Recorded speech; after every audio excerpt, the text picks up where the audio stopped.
Welcome to Discovery! Before we roll the intro, gone is the old neon blue light Discovery. Here is the brand new Discovery logo, wrapped in barbed wire covered in blood. Uncompromising, raw, unfiltered opinions right here on Discovery.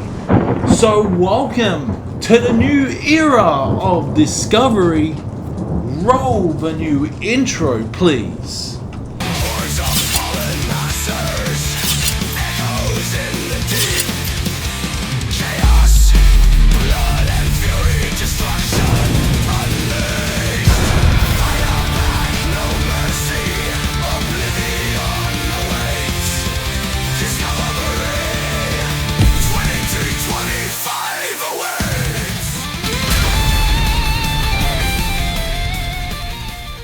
Welcome to a special episode of Discovery.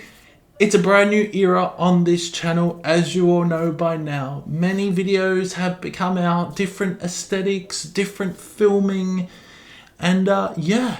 So we have seven brand new albums that have just been released this week. Granted, there were absolutely fantastic releases.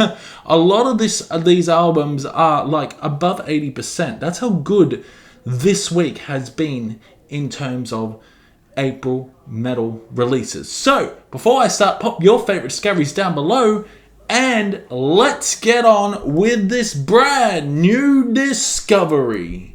To kick off this brand new era of Discovery, we're heading over to Spain to check out Unbounded Terror and their fourth studio album, Something Is Rotten in Humanity, released on April 1st through Extreme Music. Take a listen.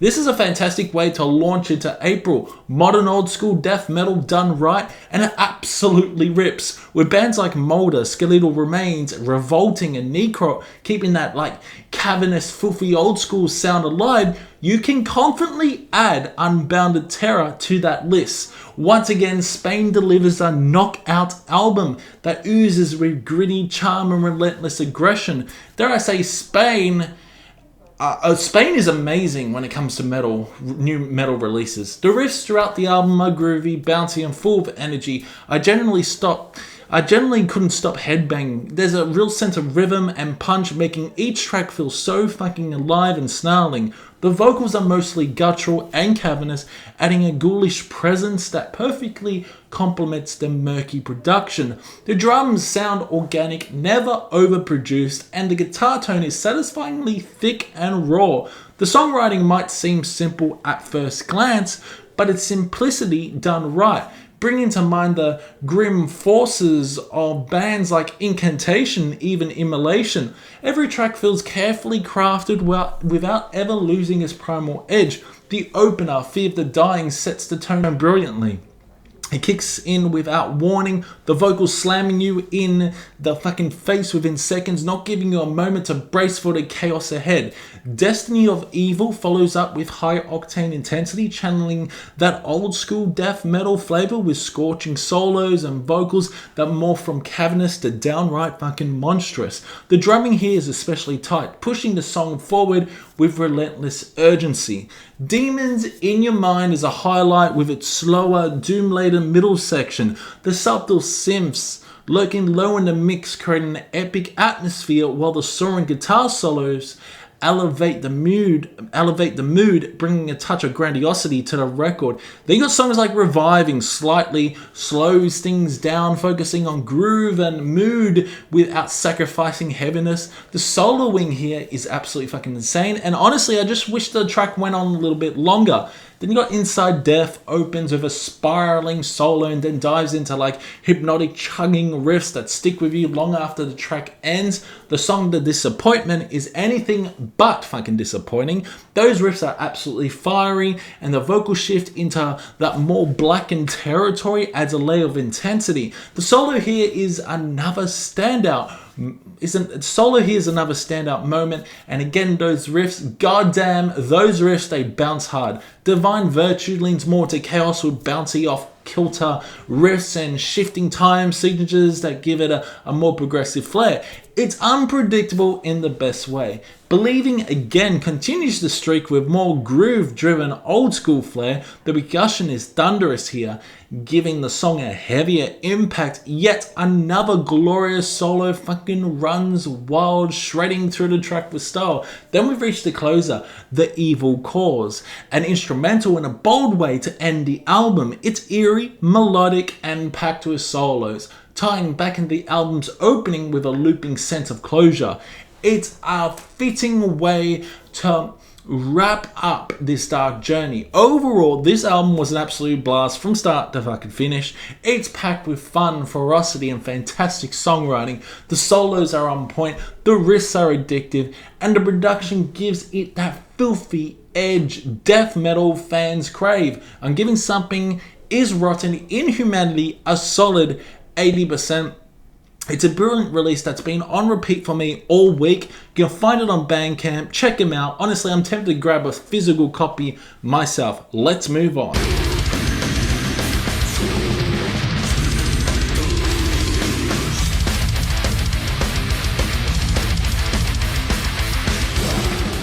Next up in Discovery is a band from Poland that dropped a seriously impressive release on April 1st, 1096, out now via Mara Productions. And yeah, this band is very hard to pronounce. Xificurk or something like that. Take a listen.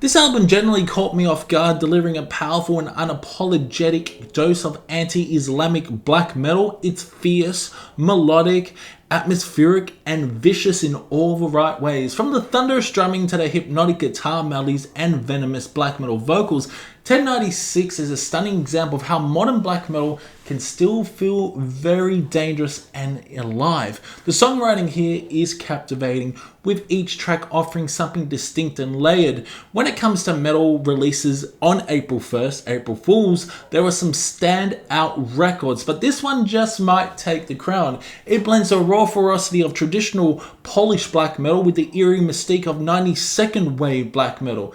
There's a heavy atmospheric presence across the record, especially during the interludes, and the production strikes a great balance between raw and refined, organic enough to sound human but polished enough to let the melodies shine. The melodies shine on this. The intro track sets a grim, atmospheric tone, slowly building into the explosive force of Iblis within, which comes in swinging with fiery tremolo-picked riffs and relentless blackened vocals. The melodies on this track are razor sharp, layered with care, and add a haunting touch to the chaos. The guitar work here is genuinely impressive, both technical and emotionally driven. Xificurk? No, I don't know how to pronounce that, but yeah, is an absolute banger, one of the most aggressive and infectious tracks on the album. The repeated use of Xificurk of the title song in the lyrics add a fantastic vibe, while spiraling guitar melodies and thunderous drumming create a whirlwind of ominous energy. It's evil, eerie, and brilliantly composed, easily one of my favorite songs off the album. The next track takes a different turn, incorporating epic Middle Eastern melodies that build tension and atmosphere. It has a cinematic scope, teasing a grand payoff, though it doesn't quite reach the climax it promises. Still, the ambition and mood are admirable. And then we got Into Eternal Suffering, reminds me of Skitlive, yes, Nikos Kvartov, and Maniac with Skitlive. With its twisted dissonant melodies and venom-drenched vocal delivery, this one laced with subtle Middle Eastern influences, again hidden beneath that blackened chaos. The use of keyboards is fantastic, adding a nightmare-fueled undercurrent that makes this track especially memorable. Though slightly repetitive, it worms its way into your head, particularly with the haunting keyboard motives. And yeah, some of it sounds like Scum Drug from Skitlift, especially that guitar melody. Al-Jabbar serves as more of an interlude, but it's far from filler. With symphonic elements and distant screams in the background, it feels like a spiritual, eerie lament. Given that Al-Jabbar is one of the names of a god in Islam, there's a sense of thematic depth here, perhaps signaling restoration or judgment. It builds tension beautifully, leading straight into the standout track, Dead Man Walking. Dead Man Walking bursts in with an infectious guitar lead that feels almost folk-inspired, something you'd expect from Moon Sorrow at their most aggressive. The drumming is thunderous, and the solos throughout are brilliant. They really are. Weaving melody into brutality. The vocals are as vicious as ever, and the entire track has an epic feel without losing its bite. And then we got Black Thirst. Then takes the album into more folky territory, particularly in the intro. It slowly unfolds into an epic journey filled with swirling fucking melodies and manic vocals. This track leans into like sort of post-black metal territory with an increased focus on atmosphere and layered synths. And nearly 8 minutes long, it's one of the album's most ambitious offerings, and it pays off. The synths here add depth and grandeur, elevating the track into something almost transcendent. From start to finish, 1096 is a brilliant record. It's more than just a collection of songs.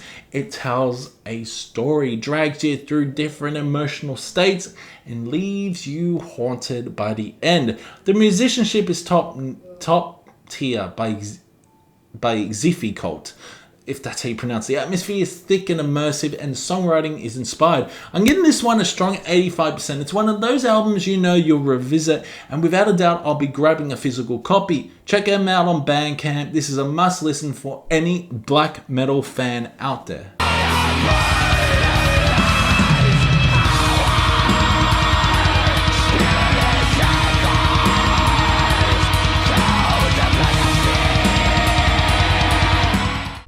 Next up, we head over to the US, where we discover Devil Mass and the horrifying debut album Communion, released independently on April 2nd. Take a listen.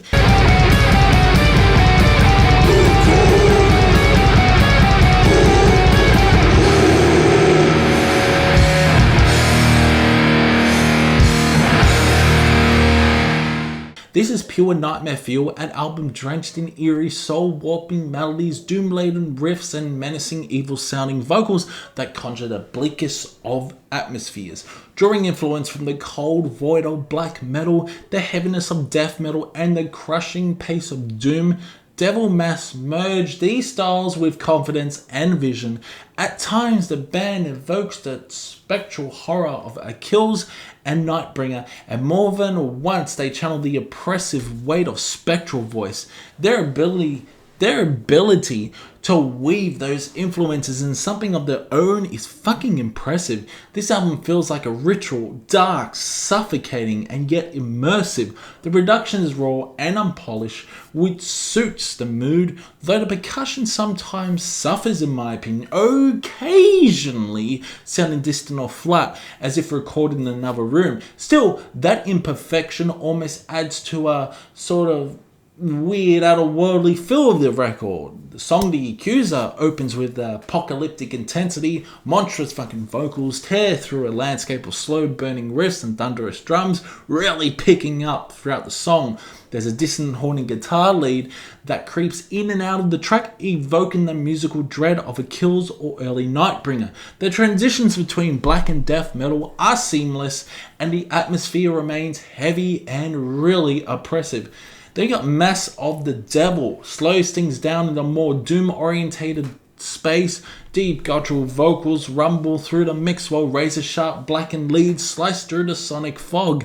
The percussion starts off slow and fucking pounding, but gradually builds into a more aggressive force, adding layers of tension. The middle section is thick with atmosphere, layered guitars swirling like a vortex, giving a track a chaotic, dreamlike intensity. Then you got The Fall of the Crimson Sky, unleashes full-on black metal fury. Now the vocals here take on a more shrieky, high-pitched tone, almost witch-like in their delivery.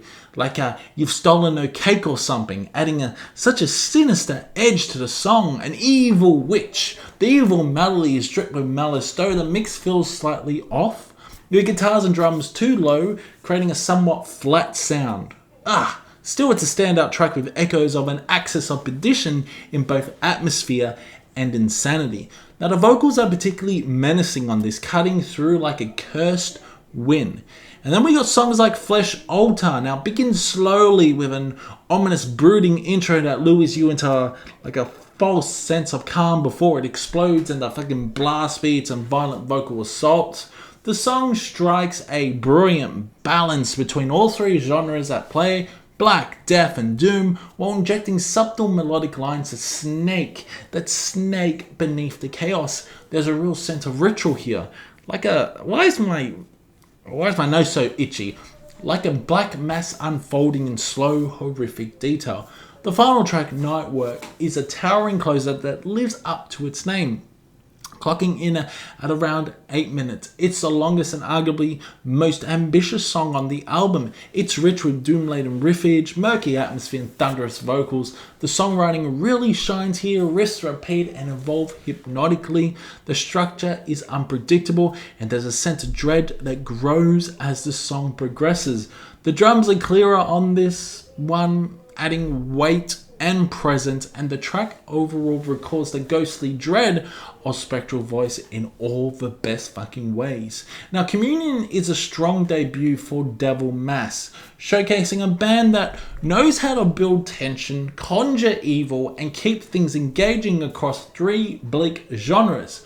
While some elements feel familiar, they sound familiar, they manage to mold them into a sound that's distinctively their own. Clocking in at around 38 minutes, the album doesn't overstay its welcome and pulls you into its nightmare almost immediately. I'm giving this one a solid 75% with a slightly better mix, especially on the drums and guitars. This could have been pushed even higher. The vocals can be overpowering at times, but the atmosphere, songwriting, and sheer menace of this album make it one you'll want to revisit again and again. Devil Mass is definitely a band to watch in the future, and you can check them out on Bandcamp. Don't know where you're going to buy the albums though, they're somewhere.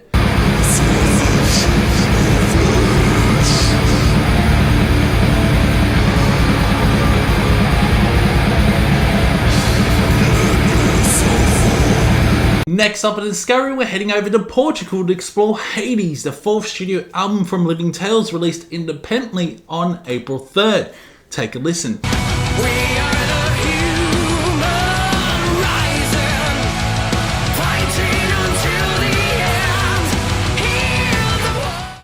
This is a surprisingly strong release that blends lush symphonic elements with progressive metal flair, weaving in touches of power metal to create an engaging and epic soundscape. Each song offers something different, yet everything feels connected by the band's grand theatrical vision. Anna Zyla's vocals are one of the highlights here. She has an impressive range, easily hitting powerful high notes while also bringing grit and emotional depth when needed. Her performance adds a dynamic layer to the already strong instrumentation. The musicianship is pretty fucking tight throughout, with sharp, intricate riffs, odd time signatures that keep things interesting, and the drumming that stays both precise and energetic. The production is polished and pristine, allowing the symphonic layers to soar while never drowning out the heavier elements. The overall sound reminds me of what bands like fucking Nightwish and Epica do, but Living Tales are unique. They carve their own path, adding a fresh personal touch to the genre. The album kicks off with Rising, a powerful opener filled with energetic riffs and soaring melodies. The song carries a strong power metal influence, but is grounded in progressive structures, with shifting rhythms and rich instrumentation. Anna's vocals shine here, especially with the layered harmonies and high notes that give the track an uplifting, almost cinematic vibe. The symphonic arrangements elevate the track, giving it a triumphant feel. They got songs like The Crusade, follows with infectious hooks and driving rhythms. It's a more straightforward track, but no less effective. The chorus is catchy, and Anna shows more vocal versatility by adding a bit more rough, tough edge to her performance.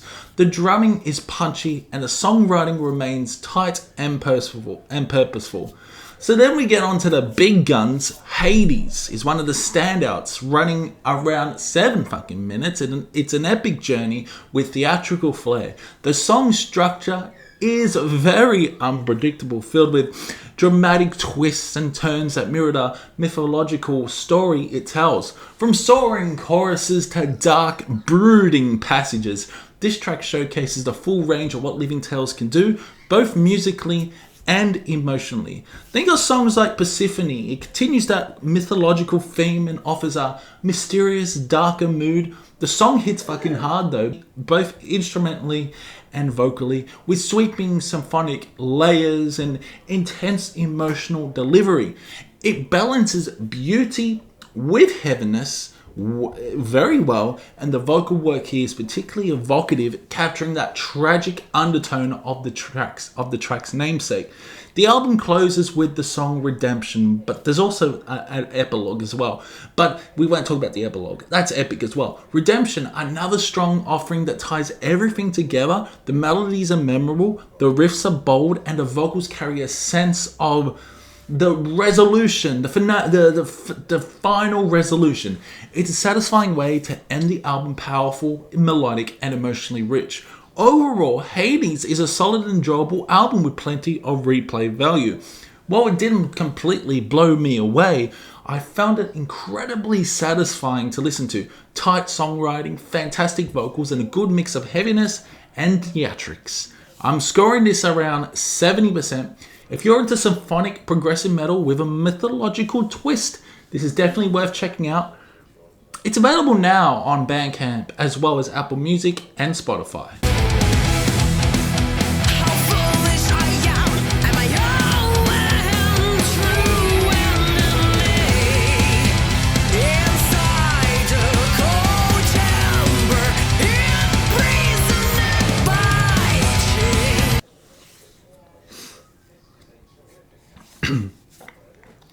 Next up on Discovery, we're heading to Ukraine to check out Grave Circles and their new album, Wild Within the World, released April 2nd through Xificurk Production. Take a listen.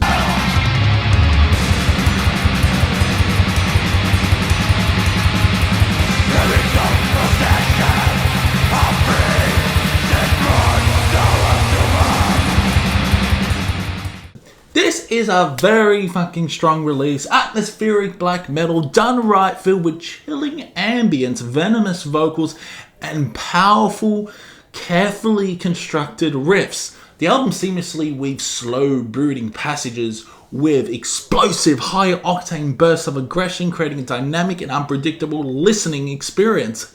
Yes, this is a very unpredictable album.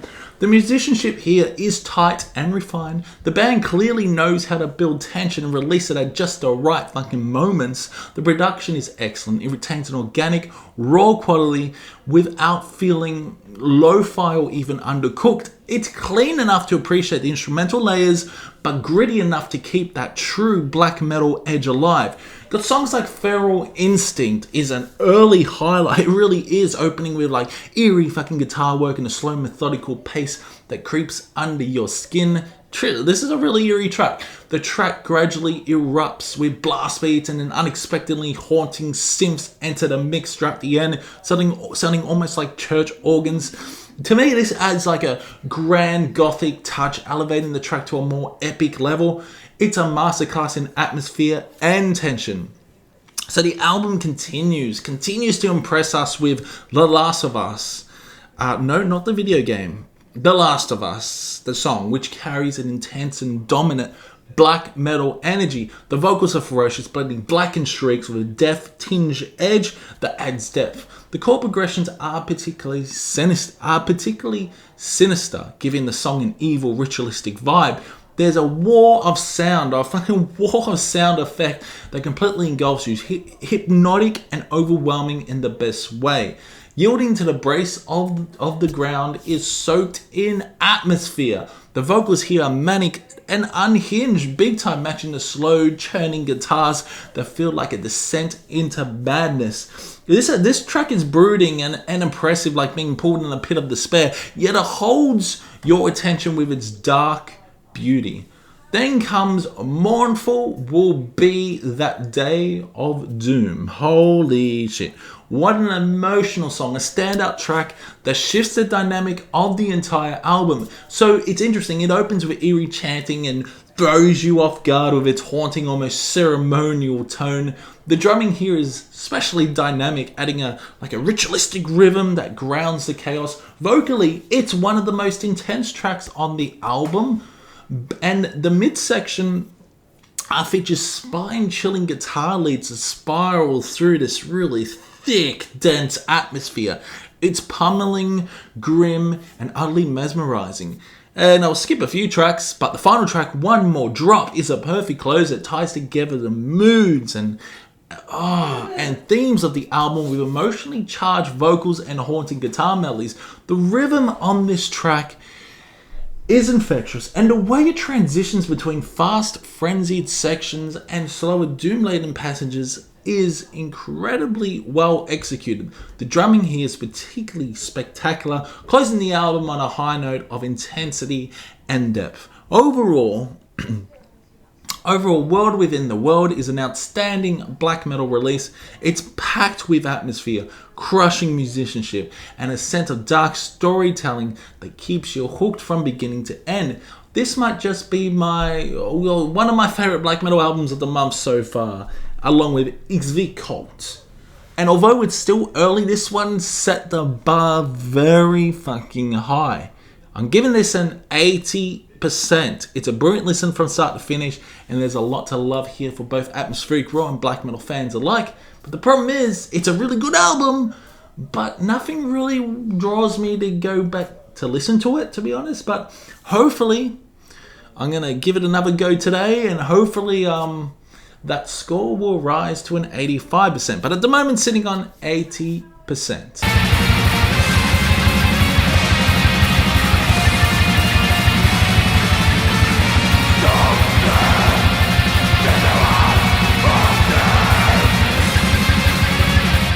Next up, we're heading over to the UK, where we find Bleed From Within and their latest album, Zenith, released on April 4th through Nuclear Blast. Take a listen.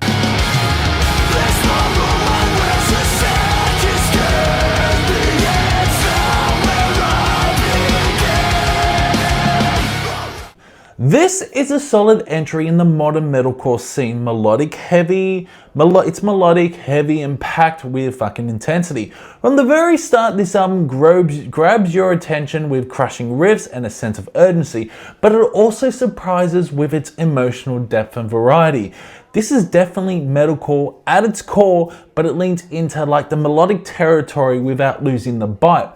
I was taken aback by the presence of clean vocals throughout the album, something not typically dominant in Bleed From Within's past releases, in my opinion. Scott Kennedy's harsh vocals are still front and center, gnarly, fucking aggressive and commanding, but Stephen Jones steps in with clean singing that adds a refreshing contrast. His vocal work is genuinely impressive and gives the band a dynamic range than ever before. The production is top-notch, clean, modern, and fucking punchy, but without sounding sterile. There's an organic feel to the mix with heavy, crisp guitars, thunderous drums, and a bass that actually cuts through and adds fucking weight. The band doesn't overuse breakdowns either, which is refreshing. When they do hit, they land fucking hard and maintain an all-important shock factor. Violent Nature is one of the early standouts, a relentless track featuring squealing guitars, pounding rhythms, and full throttle aggression. It's a great example of what Bleed From Within do best, combine raw heaviness with sharp musicianship. The self-titled track Zenith keeps the momentum going with all the classic metalcore tropes, groovy riffs, dynamic shifts, and anthemic moments, but done with confidence and clarity. God Complex is another monster of a fucking track. The vocals take on an almost demonic quality here, and the songwriting feels tight and deliberate. It's one of the heaviest offerings on the album, with some serious infectious grooves and biting aggression. Then comes the curveball, A Hope in Hell. This track really took me by surprise. It's an emotional power ballad style piece that shows a different side of the band. The clean vocals are soulful and sincere. The guitar melodies are soaring, and the entire track is beautifully written. It's proof that Bleed From Within aren't afraid to step aside their comfort zone, hell no, and try something bold. They got Dying Sun brings an epic tribal energy with pounding drum patterns and cinematic scope. It's atmospheric and primal, a track that builds tension and emotion with sense of ritualistic power. Immortal Desire shifts back into heavier territory with standout guitar work that really shines, tight leads, harmonic layering, and a relentless pace. However, as the album progresses in the latter half, it starts to lose a bit of momentum. While the songs remain technically solid, the freshness fades slightly and some tracks begin to blend together. It's not that the music is bad, it just starts to feel a bit safe and formulaic compared to the powerful opening half. That being said, Zenith is still a good album, certainly a strong effort from Bleed From Within. It shows growth, experimentation, and confidence in the evolving sound. I'm scoring this one a 75%. The first half is especially strong with some emotional highs and brutal lows, but the second half meanders and plays things too safe in my opinion. Still, this is an album I plan to revisit. Who knows, maybe it'll grow on me even more. Either way, it's worth checking out, especially if you're into melodic metalcore with a punch. This is like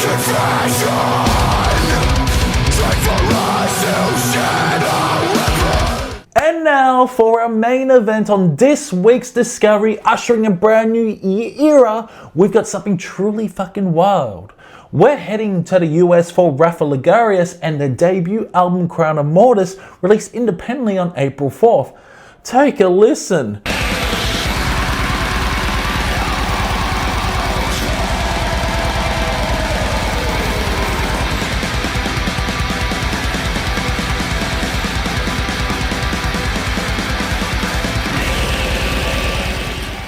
This isn't just your standard debut, it's an unholy storm of black metal, death metal, and deathcore. Yes, I said that right, colliding in ways that are equal parts chaotic, intense, and strangely addictive. Now, I'll be honest, my first listen left me a bit fucking confused. I wasn't too sure what to make of it. One moment you're being dragged through dissonant black metal tremolo riffs, and the next moment you're smacked in the face with deathcore breakdowns and guttural slams. But then the magic kicks in. After a couple listens, it all starts to come together. You start hearing the layers, the influences, and the method behind the madness. It's like the band is intentionally throwing everything at you, including the kitchen sink. This is not an album that sticks to convention. It's a kind of record that would probably give a metal elitist a fucking panic attack.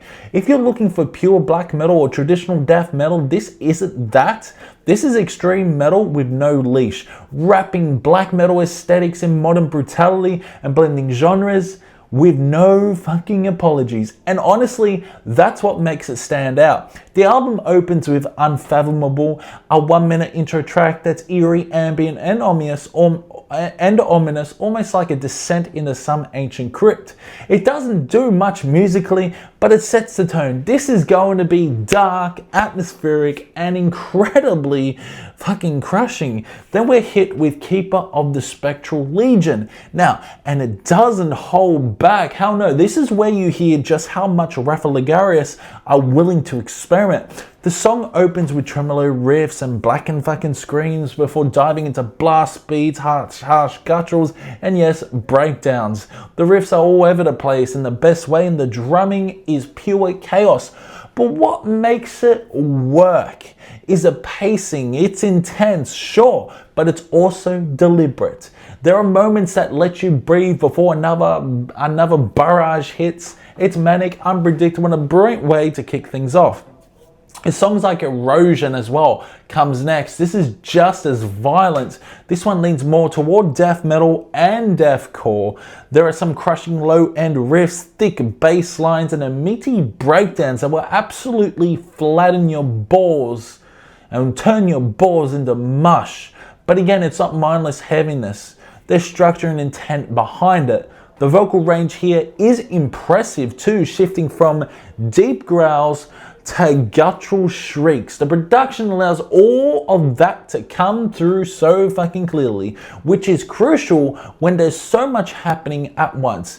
Then we hit Of the Void. Oh wow, which I'd argue is the most traditionally black metal track on the album. This is where the band really leans into that icy, haunting atmosphere. You got classic tremolo picked riffs, and the riff on the intro is amazing. Blasting drums and shriek vocals echoing over everything.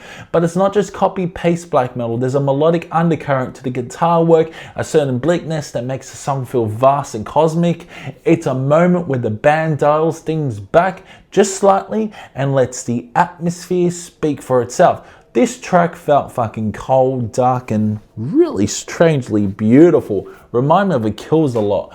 Long Dead the King follows and immediately shifts gears. This one is fast, aggressive, and relentless. The drumming here is a standout. Blast beats that feel like a machine gun going off in your ears.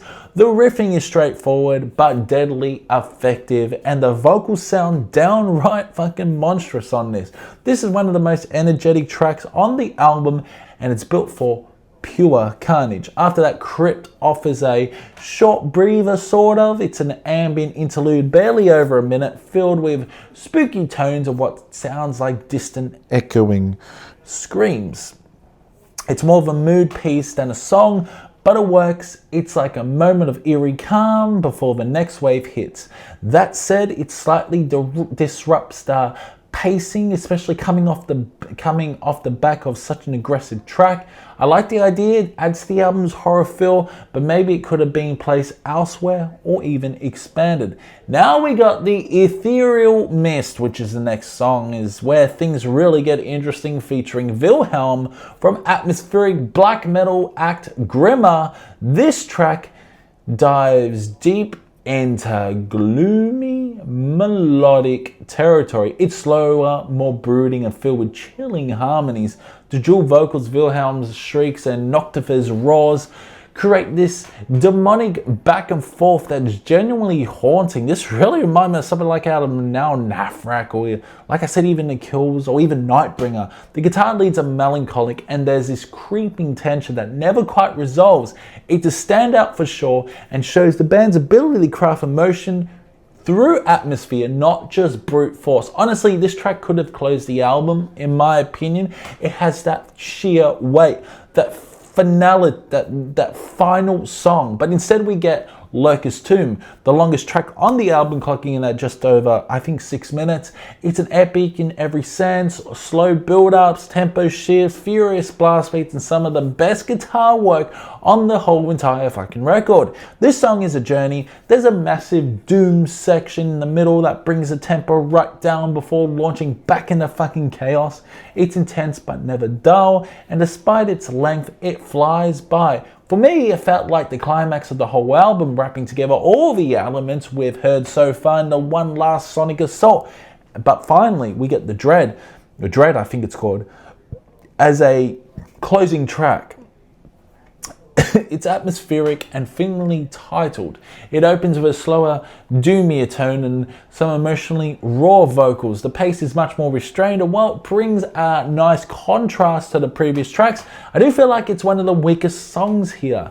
It has its moments. The eerie melodies and soft to loud dynamics are effective, but coming after the sheer weight of Lurker's Tomb, it doesn't quite deliver that fucking final punch. It sort of fades out rather than slams the door shut. Still, it wraps up the album with a bleak reflected tone, and thematically it fits. So let's talk strengths.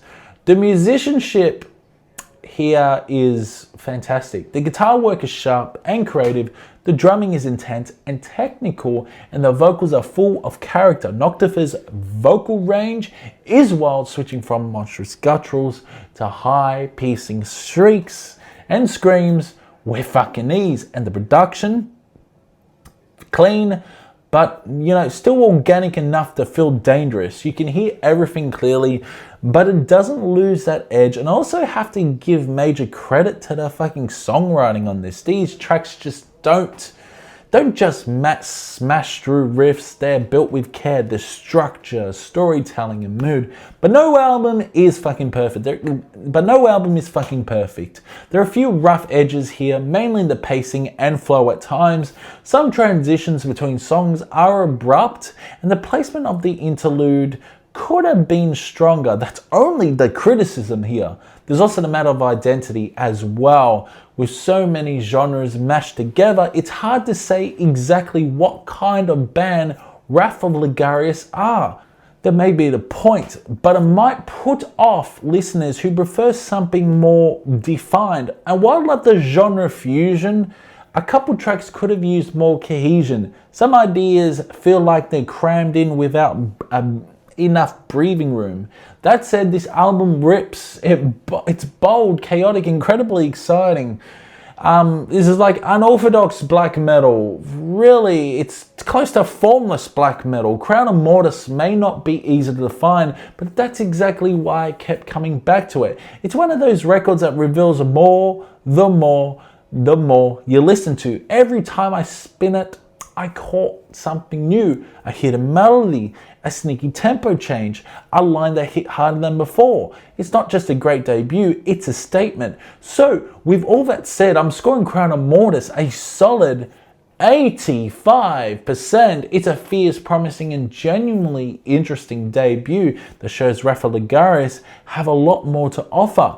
This is the kind of band that could go in 100 different directions from here, and I'll be following closely to see where they land. If you're into extreme metal that isn't afraid to push boundaries, this is one you need to hear. Just don't expect a comfortable listen. This is raw, chaotic, and beautifully unhinged, just the way I like it.